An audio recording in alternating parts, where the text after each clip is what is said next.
विठू माऊली तू माऊली जगाची, विठू माऊली तू माऊली जगाची, माऊलीत मूर्ती विठ्ठलाची. विठ्ठला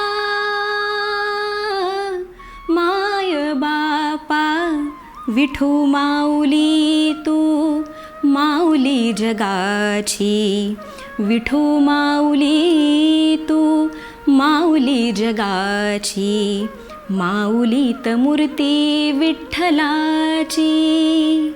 नमस्कार. आपणा सर्वांना आषाढी एकादशीच्या मनपूर्वक शुभेच्छा. वारकरी संप्रदायाचा सर्वात मोठा उत्सव म्हणजे आषाढी एकादशी. या दिवशी मोठ्या संख्येनं वारकरी पंढरपूरमध्ये विठ्ठलाच्या दर्शनासाठी दाखल होत असतात. आषाढ महिन्यामध्ये शुक्ल पक्षामध्ये येणारी एकादशी म्हणजेच आषाढी एकादशी किंवा देवशयनी एकादशी.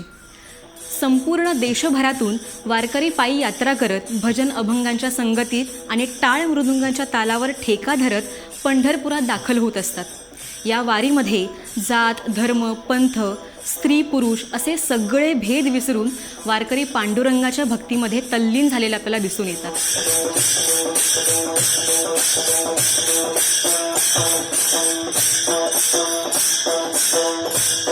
यावर्षी आज म्हणजेच 10 जुलैला आषाढी एकादशीनिमित्त वारकरी पंढरपूरमध्ये दाखल झालेले आहेत आणि गोव्यातूनही पायी यात्रा करत गोवेकर विठ्ठलाच्या दर्शनासाठी गेले.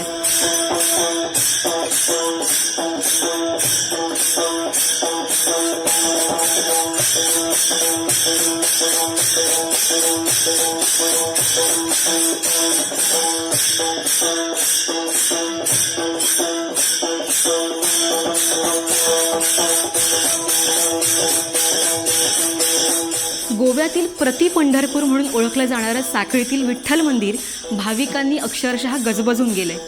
या मंदिराचा खूप वर्षांचा इतिहास आहे.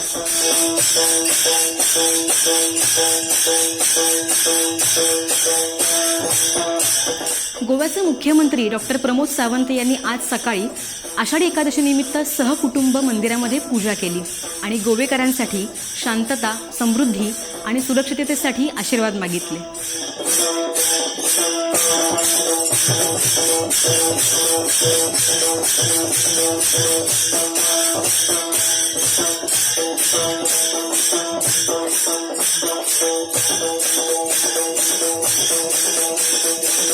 याचबरोबर सत्तरीतल्या सरकारी प्राथमिक शाळेतल्या चिमुकल्या वारकऱ्यांनी सुद्धा पांडुरंगाच्या वारीमध्ये सहभाग घेतला.